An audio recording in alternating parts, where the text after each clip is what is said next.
Hey everybody, this is Trey and welcome back to the channel. Glad to have you. Today we're going to cover the burn-in of the Dual Fire 1200. Have some interesting things to share with you. But first, if you like what I'm doing, give me a little help there with the subscribe and thumbs up. Today, as I went through this past week doing the burn-in test, uncovered a couple of things that may be of value to any other dual fire potential owners or owners in terms of configuring and getting things set up. Specifically, some of these things involved some work with tech support over at RecTeq. Thanks, tech support at RecTeq. You guys are wonderful. So with that in mind, let's get on with it. So getting to know your grill means you've got to run through a couple of different cycles to understand how it works and where it's going for you.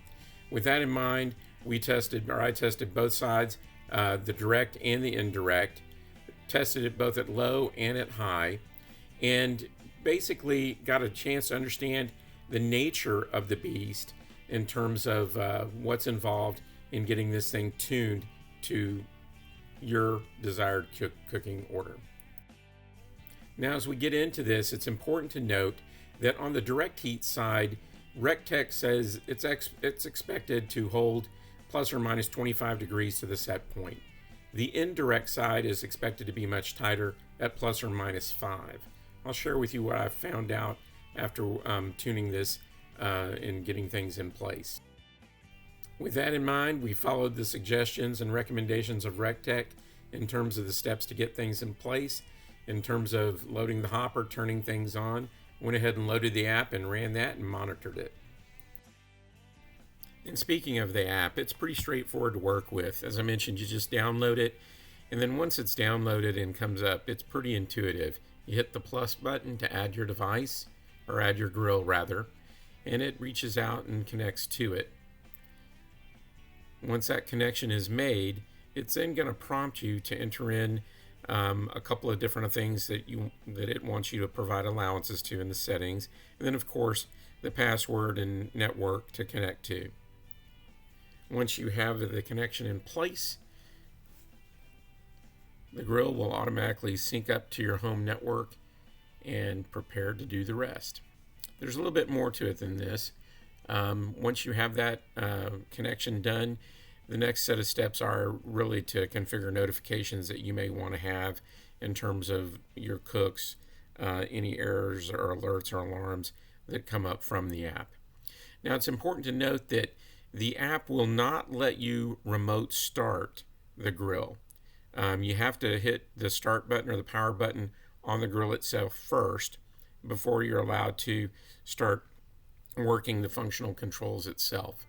Once you hit that start button on the grill, the power button on the grill, then you can come up and set points. You can start working everything within the application, and as you can see, you get alerts that pop up on your phone or whatever device that you happen to be working with. It's really a pretty intuitive app, and one of the things that I enjoyed most about it is the graphs, the ability to save information, and effectively go back in time and look at prior cooks and all the data associated with those cooks. You can set timers up like I did here, and those two will give you a notification. It's really a well thought through app. Now, that's not saying there's certain things I wouldn't recommend they add to it. I'm going to be putting those suggestions in place later, but for the most part, I will say I really did enjoy this app. Now, I did burn both sides in at the same time. However, I'm going to spend a little bit of time on the direct heat side, the left side, because that's where I discovered most of my challenges in terms of tuning the system into place occurred. And likewise, that's where I got the most key learnings.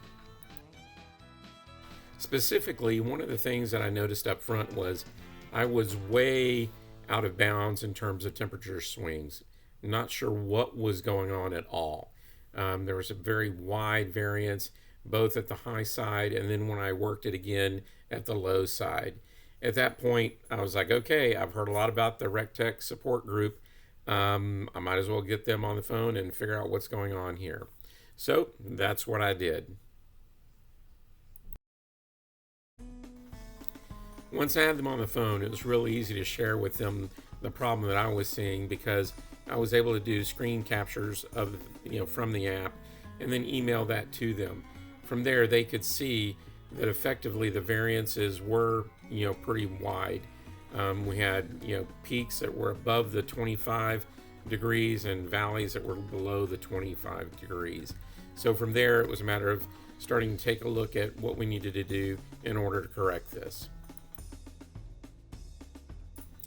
The first thing they had me do is effectively go in and loosen, but not remove, the 4 screws on the auger caps within the grill. This is on the left side and the right side. Basically just lifting the cup up to break the seal and then putting the cap back in place. Then was requested to snug down the screws but not apply excessive torque. Why? Because on occasion from the manufacturing process, this cap can be over torqued, and that can impact the auger's operation. And at that point, we repeated the cycle and started another test burn to see if this corrected the situation.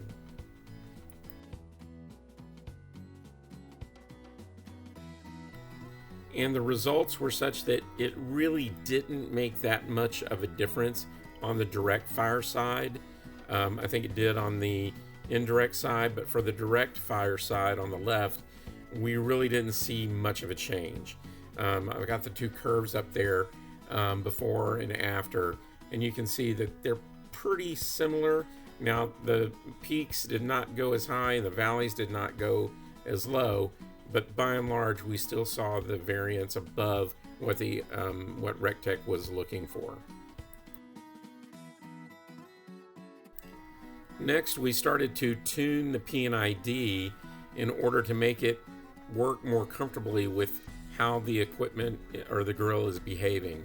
And in this instance, we went to look at the low side when I was testing it basically in the low mode, and we noticed that the default parameters were 20 for the auger, and we were taking about 23 minutes to go trough to trough. We saw peaks at a certain point, lows at a certain point, and again a swing that was out of spec, basically 89 degrees. So the first step we did was lower the auger setting, the default setting, from 20 to 10. And when we did that, we really started to see an impact on how the PID controller managed the process. And in this instance, we saw an even more dramatic swing. We basically went from that 89 degrees to 138 degrees. And that basically told me we were going in the wrong direction. So from there, we bumped it up to 30, moved from the 20 to the 30. And in this instance, we saw a positive improvement. We went from the 138 to 65. And so that looked good. Just to verify that wasn't a fluke, went ahead and dropped it down to 25. And what we noticed at that point was, okay, yeah, that improving the auger value or bumping up the auger value was helping. Dropping it to 25 basically took us back closer to the problem zone. So from there, RecTeq support recommended that I go ahead and just move it up to 50. And in moving it up to 50, we had a very good set of results on the direct fire side. Effectively, we had a swing of 4 degrees. That was way within spec. Next, we repeated the process for the high setting, and we adjusted it to 400 degrees, and it again had amazing results. Basically, we saw a swing of plus or minus 2 degrees. Now, there were a few times where it dipped down, came back up, but overall, amazing performance. And the key takeaways here is we can tune the PID to specific needs, and the RecTeq support has no issues working with you on this. So next, we went ahead and cranked it up to max. Let's just see how much this thing can do. And again, we saw a really solid performance here as well. Plus or minus, 4 degrees. And amazingly, built up heat quick. Got everything set up in effectively 10 minutes. So with the left side, the direct heat done, shifted focus to the indirect heat, the right side. Now here we had basically, no variance really when we were running things at high. However, my third-party temperature probe indicated 100 degrees above what the RecTeq RTD reading was, meaning one of them was wrong, and I've trusted my probe, so I had to take a look at what was going on with the RTD to see what the problem is. And we got that corrected after loosening those screws and popping things back in place. Now, on that note, did you know that RTDs stands for resistance temperature detector, and these function by measuring and detecting changes in electrical resistance compared with the other food probes, which are typically thermocouples or thermistors, which use changes in voltage to determine their temperature readings. So just a thing to think about, and why we saw some differences there.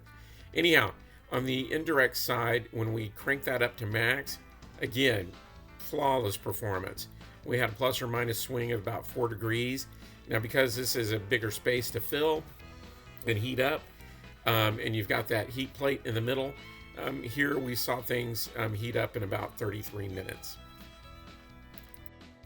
So everybody, in summary, apologize for getting nerdy on this burn-in. I know most burn-ins are pretty quick and painless, but the takeaways I had from this are RecTeq gives you complete control over the PID. It's all yours, and the RecTeq support team is as good as they say, and they're there to help you make sure that you get the most out of this product or your product from them that you can.